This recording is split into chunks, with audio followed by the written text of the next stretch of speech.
జిల్లా చేసి రాజన్న సిరిసిల్ల జిల్లా చేసి జిల్లాకు ఒక మెడికల్ కాలేజీ పెట్టి జిల్లాకు ఒక నర్సింగ్ కాలేజీ పెట్టి 280 ఉన్న గురుకుల పాఠశాలలను 1022 గురుకుల పాఠశాలలు చేసి 1,00,000 మంది ఉండే విద్యార్థులను 6 లక్షల మంది గురుకుల విద్యార్థులకు ఒక్కొక్క విద్యార్థి మీద 1,20,000 రూపాయలు ఖర్చు పెట్టి పిల్లలకు గాని పెద్దలకు గాని అందరికీ అన్ని చేసిన నాయకుడు కేసీఆర్.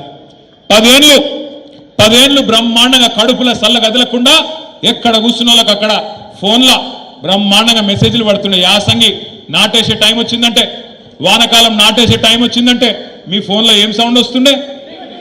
టింగు టింగు అంటుండేనా? ఇప్పుడు టింగు లేదు, బొంగు లేదు. ఉందా?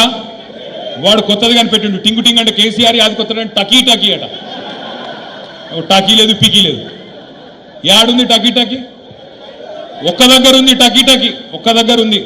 ఢిల్లీలో మాత్రం టకీ టకీ టకీ పడుతున్నాయి పైసలు. రాహుల్ గాంధీ ఖాతాల, ప్రియాంక గాంధీ ఖాతాల ఆడ మాత్రం పడుతున్నాయి. ఎందుకంటే ఆడ పైసలు ఇవ్వకపోతే పదవి ఉంటుందా? ఊస్టింగే.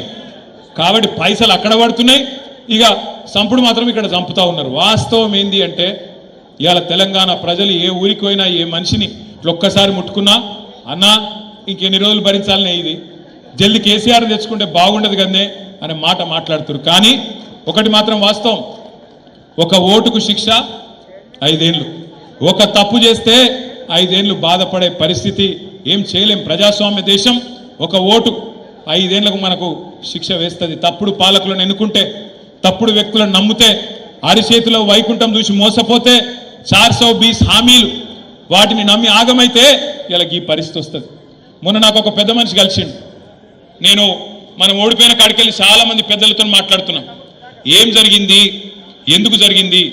ఎందుకంటే మంచిగా పనిచేసినాం, రైతును బాగా చూసుకున్నాం, పిల్లలకు ఉద్యోగాలు ఇచ్చుకున్నాం, ఉద్యోగులకు బ్రహ్మాండంగా జీతాలు పెంచుకున్నాం, మహిళలను అరుచుకున్నాం, మంచిగా అన్ని కుల వృత్తులను కాపాడుకున్నాం. ఏం జరిగిందన్నా అని అడిగిన.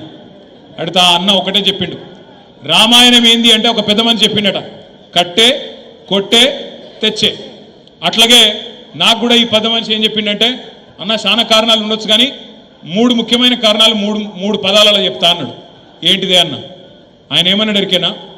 అన్న మీ మీద ఒక ప్రయోగం చేసిండ్రే, మీ పార్టీ మీద, అసూయ, ద్వేషం, ఆశ. అసూయ, ద్వేషం, ఆశ, ఈ 3 ప్రయోగం చేసిర్రు మీ మీద అన్నాడు. అంటే ఏంటిది అన్న?